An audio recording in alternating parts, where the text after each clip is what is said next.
ಎಷ್ಟು ಗೆಲ್ತೀರಿ ಸರ್? ನೀವೇ ಹೇಳ್ತೀರಿ ಸರ್, 3-3 ಗೆಲ್ತೀವಿ ಅಂತ ಹೇಳಿ. ಸ್ವತಃ ನಿಮ್ಮ ಅಭ್ಯರ್ಥಿ ಚನ್ನಪಟ್ಟಣದಲ್ಲಿ ಇಲ್ಲ ಜಮೀರು ಅಹಮದ್ರಿಂದ ನನಗೆ ಹಿನ್ನಡೆ ಆಗುವಂಥ ಸಾಧ್ಯತೆಗಳು ಭಾಳ ಇದ್ದಾವೆ. ಹಂಗಂದಿಲ್ಲ, ಬೆಟ್ ಕಟ್ಟಕತ್ತಿರಲ್ಲಿ ಆ ಭಾಗದ ಜನ ಬೆಟ್ಟಿಂಗ್ ಆ ಜನ ಹಾಳಾಗ್ಬಾರ್ದು ಅನ್ನೋದು ಕಂಗಡೆ.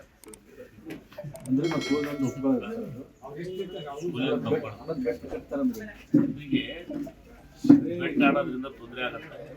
ಯಾರಾಗಲಿ ಆ ಕಡೆ ಆಡಿದ್ರಂತೆ ಈ ಕಡೆ ಆಡಿದ್ರು ಹಾ ಏನೇ ಅದು ಸಮೀಪ ಗೆಳೆಯರು ಅವರು ಗೆಳೆಯರು ಮಾತ್ರ ಮಾಧ್ಯಮದವ್ರದ್ದು ನಮ್ಮದು ನಿಮ್ದು ಏನೈತಿ ಕೆಲಸ?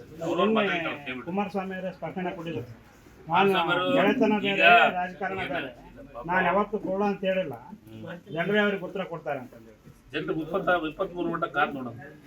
23 ಸಂಡೂರು 100ಕ್ಕೆ 100ರಷ್ಟು ಗೆಲ್ತೀವಿ, ಸಿಗ್ಗಾಂವ್ 100ಕ್ಕೆ 100ರಷ್ಟು ಗೆಲ್ತೀವಿ, ಚನ್ನಪಟ್ಟಣ 100ಕ್ಕೆ 100. ಆದ್ರೆ ನಾನು ಪ್ರಚಾರಕ್ಕೆ ಹೋಗಿಲ್ಲ. ನನಗೆ ಸಂಡೂರು ನಾನು ಹೋಗಿದ್ದೆ, ಸಂಡೂರೊಳಗೆ ಒಂದು 5-6 ದಿವಸ ಇದ್ದೆ, ಸಿಗ್ಗಾಂವ್ 2 ದಿವಸ ಹೋಗಿದ್ದೆ. ಎರಡೂ ನನಗೆ 100ಕ್ಕೆ 100ರಷ್ಟು ಗೆಲ್ತೀವಿ ಅಂತ ಇತ್ತು. ಬಟ್ ನಾನು ಚನ್ನಪಟ್ಟಣಕ್ಕೆ ನಾನು ಪ್ರಚಾರಕ್ಕೆ ಹೋಗಿಲ್ಲ. ಬಟ್ ಅಲ್ಲಿ ಜನ ಹೇಳ್ತಾ ಇದ್ದಾರೆ, ಮಂತ್ರಿಗಳು ಹೇಳ್ತಾ ಇದ್ದಾರೆ, ಮುಖ್ಯಮಂತ್ರಿ ಹೇಳ್ತಾರೆ ಗೆಲುವಕ್ಕೆ ಭಾಳ ಸಮೀಪ ಇದ್ವಿ.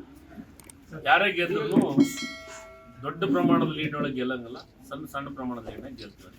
ವಕ್ಫ್ ಆಸ್ತಿ ಯಾವ ರೈತರು ಭಾಳ ಸ್ಪಷ್ಟವಾಗಿ ರಾಜ್ಯದ ಮುಖ್ಯಮಂತ್ರಿಗಳು ಹೇಳಿದ್ದಾರೆ. ಏನಂತ ಹೇಳ್ಯಾರ? ಯಾವುದೇ ಕಾರಣಕ್ಕೂ ಯಾವುದೇ ರೈತ ಒಕ್ಕಲೆಬ್ಬಿಸಂತ ಅವಶ್ಯಕತೆ ಇಲ್ಲ. ಯಾರಿಗೆ ನೋಟಿಸ್ ಕೊಟ್ಟಿದ್ರೆ ವಾಪಸ್ ತಗೊಳ್ರಿ, ನಮ್ಮ ಸರ್ಕಾರದಾಗ ನೋಟಿಸ್ ಕೊಟ್ಟಿದ್ರೆ ವಾಪಸ್ ತಗೋರಿ. ಆ ರಕ್ಷಣೆ ಅದಕ್ಕೆ ಆದಂಥ ನಾರ್ಮ್ಸ್ ಇದಾವು, ಅವನು ಮಾಡ್ತೀವಿ, ಯಾರು ತೊಂದರೆಗೀಡೋದಾಗ ಅವಶ್ಯಕತೆ ಇಲ್ಲ ಅಂತ ಇದೇ ರಾಜ್ಯದ ಮುಖ್ಯಮಂತ್ರಿಗಳು ಹೇಳಿದ್ದಾರೆ.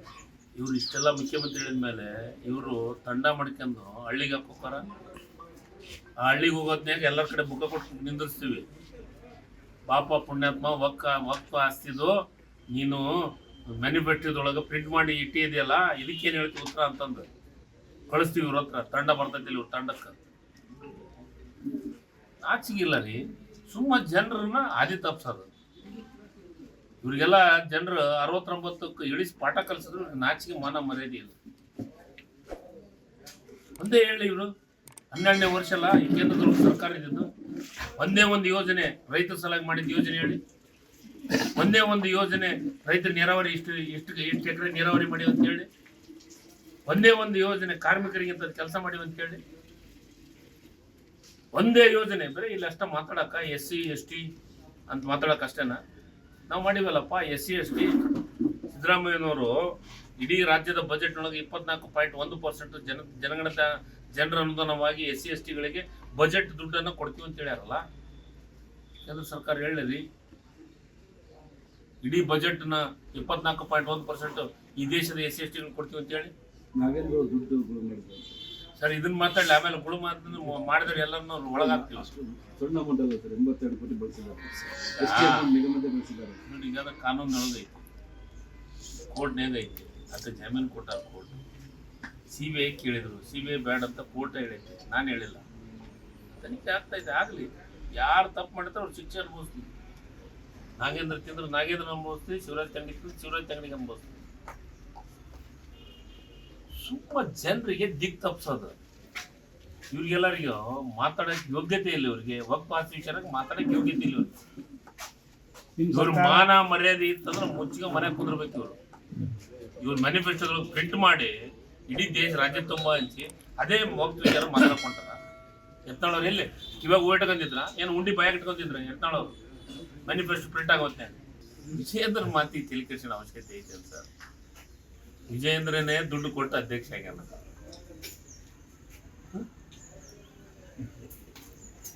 ಕಾಂಗ್ರೆಸ್ನ ಹಿರಿಯ ಸಚಿವರುಗಳೇ ಸಿದ್ದರಾಮಯ್ಯ ಇಳಿಸುವಂತ ಪ್ರಯತ್ನ ಮಾಡ್ತಿದ್ದಾರೆ. ನೋಡ್ರಿ, ನಾವೆಲ್ಲರೂ ಒಗ್ಗಟ್ಟಾಗಿದ್ದೀವಿ. ಸಚಿವರು, ಶಾಸಕರು, ಸಿದ್ದರಾಮಯ್ಯವರು ಪರಾಜಿತ. ಸಿದ್ದರಾಮಯ್ಯರ ಜೊತೆಗೆ ನಾವೆಲ್ಲರೂ ಹಿಂಗಾಗಿ ಮೈಸೂರಿಗೆ ಎಲ್ಲರೂ ಒಂದೇ ವೇದಿಕೆ ಮೇಲೆ ಕುಂತು ರಾಜ್ಯದ ಅಧ್ಯಕ್ಷರಿಂದ ಹಿಡ್ಕೊಂಡು ರಾಷ್ಟ್ರೀಯ ಅಧ್ಯಕ್ಷರು ರಾಹುಲ್ ಗಾಂಧಿ ಅವರು, ಮಲ್ಲಿಕಾರ್ಜುನ್ ಖರ್ಗೆ ಅವರು ಓಪನ್ ಆಗಿ ಹೇಳಿದ್ರೆ ನಾವು ಸಿದ್ದರಾಮಯ್ಯರ ಜೊತೆಗಿದ್ದೀವಿ. ಈಗ ಕರೋನಾದ ಬಗ್ಗೆ ನಾವು ಇದನ್ನ ಕೊಟ್ರೆ ಏನೋ SIT ಕೊಟ್ರೆ ರಾಜಕೀಯ ಪ್ರೇರಿತ, ಮೂಢ ಯಾವ್ದು ಪ್ರೇರಿತ? ಅಶೋಕನ ಪ್ರೇರಿತನ, ವಿಜೇಂದ್ರ ಪ್ರೇರಿತನ, ಯಾರು ಪ್ರೇರಿತ? ಅದು ಸಿದ್ದರಾಮಯ್ಯ ಈಗ 40 ವರ್ಷದ ಇತಿಹಾಸದೊಳಗೆ ಒಂದು ಕಪ್ಪು ಚುಕ್ಕೆನೂ ಇಲ್ಲ ಸಿದ್ದರಾಮಯ್ಯ. ಮೂಢ ವಿಚಾರದೊಳಗೆ ಒಬ್ಬ ಸಣ್ಣ ಹುಡುಗಿಗೂ ಅರ್ಥ ಆಗುತ್ತೆ. ಮೂಢ ಅವ್ರಿಗೆ ಹಂಚಿಕೆ ಮಾಡೋದಕ್ಕೆ ಸಿದ್ದರಾಮಯ್ಯ ಅಧಿಕಾರದಾಗ ಇದ್ದಿದ್ದಿಲ್ಲ. ಸರ್ ಅವ್ರು ಏನಂತಾರೆ, ಮೂಡ ಎತ್ತಿದಕ್ಕೆ ಇವರು SIT ಮಾಡೋದು, ಬೇರೆ ಬೇರೆ ವಿಚಾರ ಎತ್ತದು, ಯಾರಂತಾರ ಇದು ಕೊರೋನಾ ಇದು ಎತ್ತದು. ವಿರೋಧ ಪಕ್ಷ ಇದ್ದತ್ನ್ಯಾಗ ನಾನೇ ಪಾದಯಾತ್ರೆ ಮಾಡೀನಿ.